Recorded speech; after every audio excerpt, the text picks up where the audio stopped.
2 Kings 24. During Jehoiakim's reign, Nebuchadnezzar, king of Babylon, invaded the land, and Jehoiakim became his vassal for 3 years. But then he turned against Nebuchadnezzar and rebelled. The Lord sent Babylonian, Aramean, Moabite, and Ammonite raiders against him to destroy Judah, in accordance with the word of the Lord proclaimed by his servants the prophets.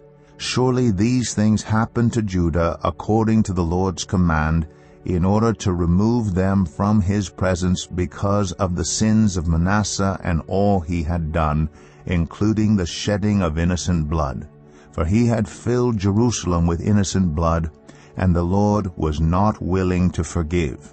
As for the other events of Jehoiakim's reign and all he did, are they not written in the book of the annals of the kings of Judah?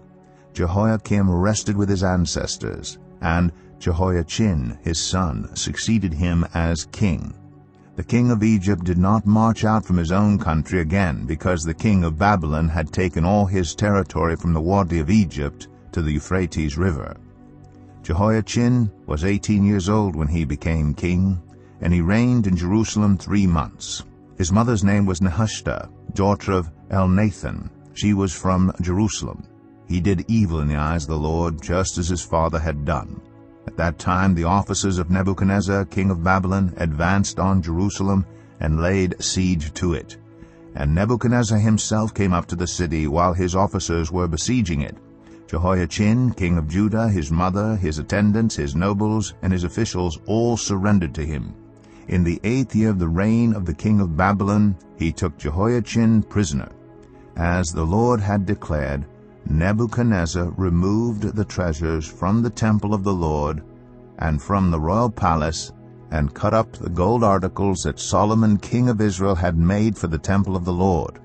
He carried all Jerusalem into exile, all the officers and fighting men, and all the skilled workers and artisans, a total of 10,000. Only the poorest people of the land were left. Nebuchadnezzar took Jehoiachin captive to Babylon. He also took from Jerusalem to Babylon the king's mother, his wives, his officials, and the prominent people of the land. The king of Babylon also deported to Babylon the entire force of 7,000 fighting men, strong and fit for war, and 1,000 skilled workers and artisans. He made Mattaniah, Joachin's uncle, king in his place, and changed his name to Zedekiah. Zedekiah was 21 years old when he became king, and he reigned in Jerusalem 11 years. His mother's name was Hamutal, daughter of Jeremiah. She was from Libnah. He did evil in the eyes of the Lord, just as Jehoiakim had done. It was because of the Lord's anger that all this happened to Jerusalem and Judah, and in the end he thrust them from his presence. Now Zedekiah rebelled against the king of Babylon.